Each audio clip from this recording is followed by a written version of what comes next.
Private വിദ്യാഭ്യാസ രംഗത്ത് കേരളത്തിൽ NIOS കോഴ്സുകൾ ആരംഭിച്ച ദീപ കോളേജ് മഹത്തായ സേവന പാരമ്പര്യവുമായി 40 വർഷം പൂർത്തിയാക്കുന്നു.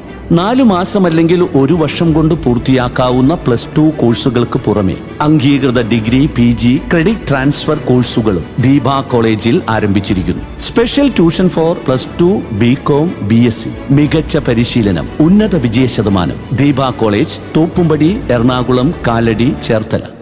ആഗോള നിലവാരത്തിലുള്ള വിദ്യാഭ്യാസം രാജ്യത്തിന് അനിവാര്യമെന്ന് ഡോക്ടർ ശശി തരൂർ MP. രാജ്യത്തെ യുവതലമുറയ്ക്ക് ആഗോള നിലവാരത്തിലുള്ള വിദ്യാഭ്യാസം ലഭ്യമാക്കണമെന്ന് doctor Shashi Tharoor MP Kochi Marriott ഹോട്ടലിൽ British council, national Indian student and alumni union, Edroot എന്നിവർ സംയുക്തമായി സംഘടിപ്പിച്ച സ്റ്റുഡൻസ് എഡ്യൂക്കേറ്റർ മീറ്റ് അച്ചീവ് എയ്സിൽ പങ്കെടുത്ത് സംസാരിക്കുകയായിരുന്നു MP.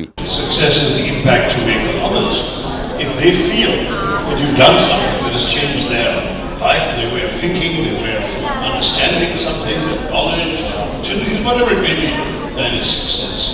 But there's also the success, the quieter success, that comes from knowing that you have done something you set yourself to do, whether or not others acknowledge it. And it's something that for me actually has been a bit of a challenge in politics, because I've discovered the hard way that a lot of politics involves having to advertise every little accomplishment. Whereas I have done an awful lot every day that I've never talked about, never produced a meme or a poster or stuck anything around the city about.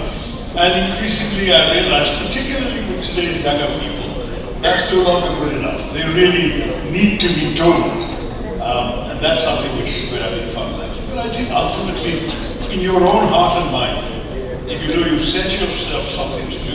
ഇന്ത്യയുടെ വിദ്യാഭ്യാസ രംഗത്ത് പരിഷ്കാരങ്ങൾ അനിവാര്യമാണെന്നും അദ്ദേഹം അഭിപ്രായപ്പെട്ടു. അടുത്തിടെ നടത്തിയ ഒരു സർവേയിൽ കേരളത്തിൽ എഞ്ചിനീയറിംഗ് ബിരുദധാരികളായ 66% പേരും തൊഴിൽ എടുക്കുന്നത് എഞ്ചിനീയറിംഗ് ഇതര രംഗത്താണെന്ന് കണ്ടെത്തിയിരുന്നു. തൊഴിൽ വിപണിയിലെ ആവശ്യകതയും നമ്മുടെ വിദ്യാഭ്യാസ സമ്പ്രദായവും തമ്മിലുള്ള വിടവാണ് ഇതിലൂടെ വ്യക്തമാവുന്നത്. ഇൻഡസ്ട്രിക്ക് അനുയോജ്യമായ നൈപുണ്യമുള്ള പ്രൊഫഷണലുകളെ വാർത്തെടുക്കുന്ന രീതിയിൽ കാലഘട്ടത്തിന് അനുസരിച്ചുള്ള നൂതന വിദ്യാഭ്യാസമാണ് രാജ്യത്തിന് ആവശ്യം. ഇന്ത്യയിൽ മുൻകാലത്തെ അപേക്ഷിച്ച് നിരവധി ഓപ്പൺ സ്വകാര്യ സർവകലാശാലകൾ ഉയരുന്നുണ്ട്. ഇത് വിദ്യാഭ്യാസ മേഖലയ്ക്ക് ഗുണകരമാണെന്നും ഇത്തരത്തിലുള്ള സ്വകാര്യ സർവകലാശാലകൾക്ക് ഉയർന്ന നിലവാരത്തിലുള്ള വിദ്യാഭ്യാസം ഉറപ്പു നൽകാൻ സാധിക്കുമെന്നും, എന്നാൽ സാമ്പത്തികമായി പിന്നോക്കം നിൽക്കുന്ന വിദ്യാർത്ഥികൾക്ക് ഈ സൗകര്യം ഉപയോഗപ്പെടുത്തണമെങ്കിൽ മെറിറ്റ് അടിസ്ഥാനത്തിലുള്ള സ്കോളർഷിപ്പുകൾ അനിവാര്യമാണെന്നും അദ്ദേഹം വ്യക്തമാക്കി. വിദ്യാർത്ഥികളെ വിദേശ പഠനത്തിന് പ്രോത്സാഹിപ്പിക്കുന്നതിനൊപ്പം അവരെ തിരികെ ഇന്ത്യയിലേക്ക് ക്ഷണിക്കേണ്ടതിന്റെ ആവശ്യകതയും ശശി തരൂർ ചൂണ്ടിക്കാട്ടി. വിദേശ വിദ്യാഭ്യാസം നേടിയ ശേഷം നമ്മുടെ യുവതലമുറ ശ്രദ്ധ കേന്ദ്രീകരിക്കേണ്ടത് ഇന്ത്യയിലാണ്. രാജ്യത്തിന്റെ വളരുന്ന സമ്പദ് വ്യവസ്ഥയിൽ സംഭാവന ചെയ്യുവാൻ അവരെ പ്രാപ്തമാക്കണമെന്നും മികവ് തെളിയിക്കുന്നവർക്ക് ഒരുപാട് സാധ്യതകളാണ് രാജ്യത്തുള്ളതെന്നും അദ്ദേഹം പറഞ്ഞു.